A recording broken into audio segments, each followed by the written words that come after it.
आज हम एक ऐसे देश के बारे में बात करने वाले हैं जो अपनी छोटी सी जमीन पर बड़े सपने देखकर उन्हें सच करने में कामयाब हुआ है। जी हाँ, मैं बात कर रहा हूँ सिंगापुर की, जिसे हम प्यार से लायन सिटी या गार्डन सिटी भी कहते हैं। और आज हम एक्सप्लोर करेंगे कि कैसे सिंगापुर ने इंडिया के मुकाबले इतना तेजी से प्रोग्रेस किया। हेलो दोस्तों, मैं हूँ मिनाज और आप देख रहे हो मिनाज show. Nobody, no group of men have got the will, have got the capacity. Singapore's growth, the positive impact, economic reopening. See the whole of my adult life. How did this little island get so rich? This is my country. This is my life.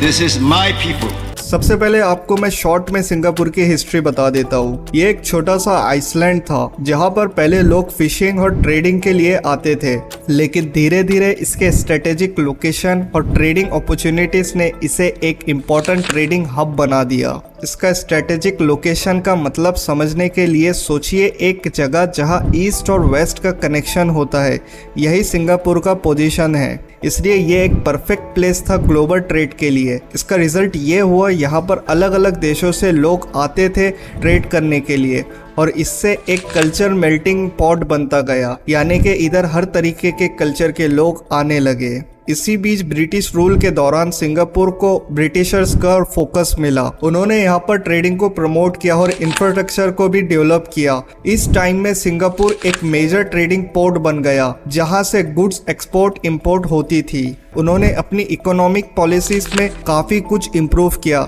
इससे Singapore की growth में boost आया। British के जाने के बाद Singapore ने independence हासिल की और एक नए चैप्टर की तरफ आगे बढ़े। सिंगापुर ने अपने इंडिपेंडेंस के बाद अपनी इकोनॉमी स्टेबल बनाने का फैसला किया। इसके लिए उन्होंने इंडस्ट्री और मॉडर्नाइजेशन पर फोकस किया। उन्होंने अपने एजुकेशन सिस्टम को भी काफी हद तक मजबूत करने का विचार किया, क्योंकि उनका मानना था कि अगर उनका एजुकेशन मजबूत होगा तो उससे उन्हें वर्क फोर्स काफी अच्छा मिलेगा। 1960 में सिंगापुर ने मैन्युफैक्चरिंग और एक्सपोर्ट्स में फोकस किया, जिससे उनका इकोनॉमिक ग्रो काफी अच्छे से हुआ। लेकिन ये तो उनकी शुरुआत थी। उन्होंने आगे चलकर टेक्नोलॉजी, फाइनेंस और टूरिज्म जैसे सेक्टर्स में भी इन्वेस्ट किया और इसी तरह उनकी इकोनॉमी भी डाइवर्सिफाई हो गई। ये तो हो गई हिस्ट्री की बात, लेकिन अब क्वेश्चन आता है कि सिंगापुर ने इतनी ग्रोथ कैसे हासिल की। यहाँ कुछ फैक्टर्स थे जो उसके ग्रोथ के लिए फाउंडेशन बने। सबसे पहले स्ट्रेटेजिक लोकेशन, जैसे कि मैंने आपको पहले ही बताया, सिंगापुर का जियोग्राफिकल लोकेशन जहां ईस्ट और वेस्ट का कनेक्शन होता है, उसने सिंगापुर को ग्लोबल ट्रेड का एक इम्पोर्टेंट सेंटर बना दिया। उसके बाद में है पॉलिटिकल स्टेबिलिटी। स्टेबल गवर्नमेंट और स्ट्रॉन्ग लीडरशिप ने बिजनेस एनवायरनमेंट को इम्प्रूव किया, जहां पर उन्होंने काफी सारे न्यू रूल्स, लॉज बनाए और काफी सारी पॉलिसीज लाई, जिससे कि बिजनेस काफी फ्रेंडली हो गया। थर्ड आता है इन्वेस्टमेंट इन इंफ्रास्ट्रक्चर। सिंगापुर ने अपने इंफ्रास्ट्रक्चर को डेवलप किया, जैसे कि पोर्ट्स, एयरपोर्ट्स और कम्युनिकेशंस नेटवर्क। उनका फोर्थ मेजर फैक्टर बना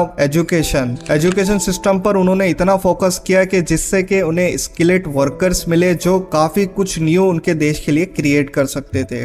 अब इन सब ग्रोथ के पीछे उनका एक इम्पॉर्टेंट फैक्टर था जिसे बोला जाता है स्मार्ट पॉलिसीज और गवर्नेंस। सिंगापुर ने अपनी प्रो बिजनेस एनवायरनमेंट को प्रमोट किया, करप्शन को कम किया, जिससे कि उनके पास बिजनेस काफी इजीली और फ्रेंडली बन गया। इनोवेशंस भी उनका एक बड़ा वेपन रहा।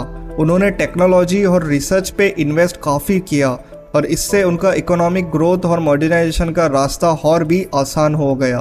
जहां इंडिया में काफ़ी ज़्यादा करप्शन है, वहां सिंगापुर में करप्शन बिल्कुल ना के बराबर है। इसका सबसे बड़ा मेजर कारण है कि जो सैलरी एक इंसान को प्राइवेट सेक्टर में मिलती है, उससे ज़्यादा वहां पर गवर्नमेंट सेक्टर में मिल रही थी, जिसकी वजह से गवर्नमेंट ऑफिसर्स कभी भी रिश्वत लेने के बारे में सोच नहीं सकते थे। और इस चीज़ से बचने के लिए उन्होंने काफ़ी तगड़े लॉज लाए, जिसकी वजह से वहाँ पर करप्शन बिल्कुल ही ख़त्म सा हो गया। तो ये थी सिंगापुर की कहानी, जो अपनी स्ट्रेटेजिक थिंकिंग, ट्रेडिंग अपॉर्चुनिटीज और स्मार्ट पॉलिसीज से अपनी ग्रोथ को एक्सेलरेट किया। हमने देखा कि कैसे ये देश अपनी छोटी सी जमीन पर बड़े सपने देखकर उन्हें सच करने में कामयाब हुआ।